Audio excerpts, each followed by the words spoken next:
क्या आपने कभी सोचा है कि बाइक का टायर जल्दी घिस जाता है जबकि कार का नहीं? ऐसा क्यों? क्या आपको पता है कि क्रिकेट मैच शुरू होने से पहले खिलाड़ियों के साथ छोटे बच्चों को क्यों खड़ा किया जाता है? या फिर क्या आप उस लड़की के बारे में जानते हैं जो हर हफ्ते दुल्हन बनती है? क्या आपको पता है कि एक लड़की अपना पाद बेचकर लखपति बन चुकी है? क्या आप जानते हैं कि शरीर पर टैटू बनवाने से सरकारी नौकरी क्यों नहीं मिलती है? यकीनन आपने आज से पहले इतने मजेदार फैक्ट्स नहीं सुने होंगे, इसलिए वीडियो को आखिर तक जरूर देखें। फैक्ट नंबर 1, आमतौर पर किसी व्यक्ति के लिए एक पत्नी को संभाल पाना मुश्किल होता है, लेकिन थाईलैंड में एक ऐसा शख्स रहता है जिसकी एक या दो नहीं बल्कि 8 पत्नियां हैं। इतना ही नहीं, ये सभी पत्नियां एक ही घर में रहती हैं और अपने पति की सेवा करती हैं। क्यों, आप भी चौंक गए ना? दरअसल थाईलैंड में रहने वाले ओंग डैम सोरोट एक टैटू आर्टिस्ट हैं जिन्होंने 8 लड़कियों से शादी की और उन्हें अपनी पत्नी बनाकर एक ही घर में रखते हैं। ओंग की सभी पत्नियों के बीच बहुत प्यार है और वो आपस में कभी भी किसी बात को लेकर झगड़ा नहीं करती हैं, बल्कि सभी एक साथ मिलकर फैमिली टाइम बिताते हैं। ओंग ने अपनी पत्नियों से कभी कुछ नहीं छिपाया है और इसी पारदर्शिता की वजह से उनकी एक के बाद एक 8 शादियां होती चली गयी। अगर आप भी ओंग की तरह शादी करने के बारे में सोच रहे हैं तो एक बार अपनी पत्नी से जरूर पूछ लें। फैक्ट नंबर 2, खाना पकाना एक कला है जो हर किसी के बस की बात नहीं होती है। लेकिन आज हम आपको एक ऐसे इंस्टीट्यूट के बारे में बताने जा रहे हैं जहां सिर्फ रोटी बनाना ही सिखाया जाता है। मलेशिया में नगेरी सेम्बिलिन स्टेट एक्सको में एडमिशन लेने वाले छात्रों को गोल गोल रोटियां बनाना सिखाया जाएगा, जिसके बाद छात्र की 1 से 7 लाख रुपए की नौकरी लग सकती है। बताया जा रहा है कि इन दिनों मलेशिया में रोटियों की डिमांड तेजी से बढ़ रही है, जिससे पूरा करने के लिए शेफ को रोटी बनाना नहीं आता है। ऐसे में इस संस्थान ने लोगों को रोटी बनाने की ट्रेनिंग देने का काम शुरू किया है, जिसके बाद वो रोजाना गोल रोटियां बनाकर लाखों रुपए कमा सकते हैं। मलेशिया में कमरूल रिजाल एम्बर्ग तेब्रांग रेस्टोरेंट के मालिक हैं। उनका कहना है कि वीक डेज पर वो एक दिन में करीब 500 रोटियां तक बेच देते हैं, जबकि वीकेंड में ये आंकड़ा 700 रोटियों तक पहुंच जाता है। फैक्ट नंबर 3, अगर आप एक कुत्ता पालना चाहते हैं लेकिन उसकी देखभाल करने से डरते हैं तो आपके लिए रोबो डॉग बिल्कुल सही रहेगा। इस आधुनिक कुत्ते को चीन की एक कंपनी ने तैयार किया है जिसे साइबर डॉग के नाम से जाना जाता है। ये रोबोट बिल्कुल एक कुत्ते की तरह दिखाई देता है जो 4 पैरों पर चलता है और पालतू कुत्ते की तरह मालिक की हर डिमांड को फॉलो करता है। इस साइबर डॉग में एक से बढ़कर एक शानदार सॉफ्टवेयर हैं, जिनकी वजह से ये धूप, बारिश और आंधी तूफान जैसे प्राकृतिक आपदाओं को आसानी से सेंस कर सकता है। इस डॉग के साथ आप वॉक या रनिंग पर भी जा सकते हैं, जो दुश्मन पर हमला करने और अपने मालिक की सुरक्षा करने का काम भी करता है। साइबर डॉग को खरीदने पर आपको इसके खान-पान और देखभाल की चिंता नहीं करनी होगी। बस इसे दिन में एक बार चार्ज कर लीजिए, फिर बाकी काम ये डॉग अपने आप पूरा कर लेगा।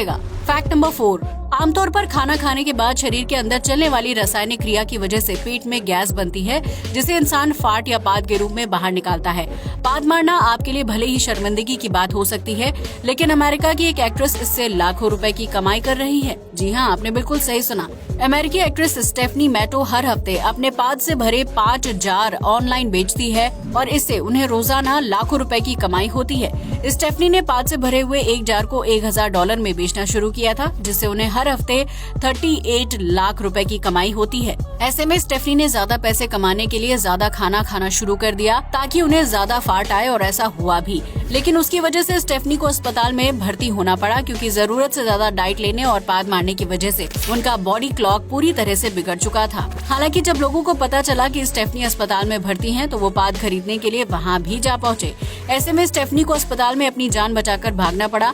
लेकिन यहाँ सबसे बड़ा सवाल ये खड़ा होता है कि आखिर पाद से भरे जार खरीदने वाले लोग उसका क्या करते होंगे। आपको बता दें कि अमेरिकी नागरिक ड्रग्स जैसे नशे करते हैं। ऐसे में उन्हें ड्रग्स से सस्ता विकल्प फाट मिल चुका है, जिसे सूंघकर वो एक प्रकार का नशा करते हैं। स्टेफनी बताती है कि उन्होंने पाद बेचने का काम सिर्फ इसलिए शुरू किया था कि सोशल मीडिया पर लोग उन्हें ज्यादा से ज्यादा देखें और उन्हें पैसे कमाने में मदद मिले। लेकिन वो नहीं जानती थी कि लोग उनसे प्रभावित होकर पाद खरीदने के लिए भी तैयार हो जाएंगे। ये अजीब लेकिन बिल्कुल सच है। हालांकि अब स्टेफनी जब से बीमार हुई हैं, उसके बाद से अपना पाद नहीं बेच रही हैं। फैक्ट नंबर 5, इस दुनिया में प्लास्टिक कचरे की समस्या विकराल रूप ले चुकी है, जिसकी वजह से समुद्र और महासागर खराब हो रहे हैं और इंसान कैंसर जैसी घातक बीमारियों का शिकार हो चुका है। लेकिन क्या आपको पता है कि चीन के वैज्ञानिकों ने मछली के स्पर्म से एक खास तरह का प्लास्टिक बनाया है, जो प्राकृतिक तत्वों के साथ मिलकर आसानी से नष्ट हो जाता है? जी हाँ, आपने बिल्कुल सही सुना। चीन के वैज्ञानिकों ने इस प्रयोग के लिए सैल्मन फिश के स्पर्म का इस्तेमाल किया है, जिससे तैयार प्लास्टिक को यूज करने के बाद आसानी से नष्ट किया जा सकता है। इस प्लास्टिक को मछली के स्पर्म के 2 रेशों को कुकिंग ऑयल में मिलाकर तैयार किया गया है, जो काफी पतला लेकिन मजबूत होता है। वैज्ञानिकों का मानना है कि इस प्रयोग से विश्व भर में प्लास्टिक कचरे की समस्या को हल किया जा सकता है, जिससे घातक बीमारियों का खतरा भी कम हो जाएगा।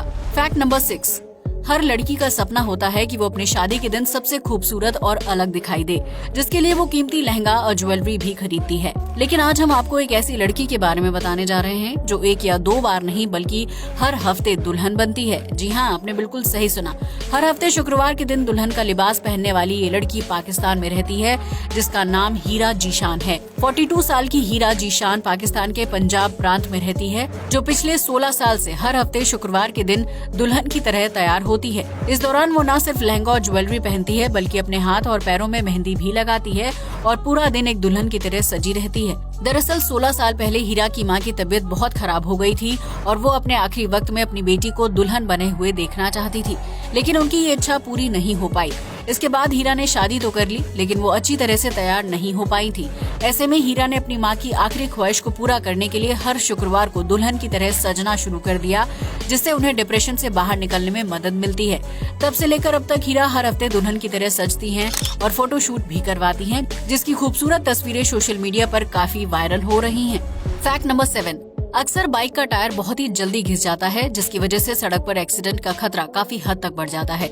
वहीं कार का टायर लंबे समय तक नहीं घिसता है, लेकिन क्या आपने कभी सोचा है कि ऐसा क्यों होता है? दरअसल कार का टायर तैयार करने के लिए उसमें कच्चे माल के साथ साथ कार्बन मिलाया जाता है, जिसकी वजह से टायर को मजबूती और पर्याप्त लचीलापन मिलता है। ऐसे में जब कार्बन से तैयार टायर को कार में लगाया जाता है तो वो कई किलोमीटर की दूरी तय करने के बाद भी नहीं घिसते हैं और आसानी से चलते रहते हैं। आपको बता दें कि बिना कार्बन वाले टायर आमतौर पर 8,000 किलोमीटर की दूरी तय करने पर घिस जाते हैं, जबकि कार्बन से तैयार किए गए टायर 1 लाख किलोमीटर से ज्यादा की दूरी आसानी से तय कर लेता है।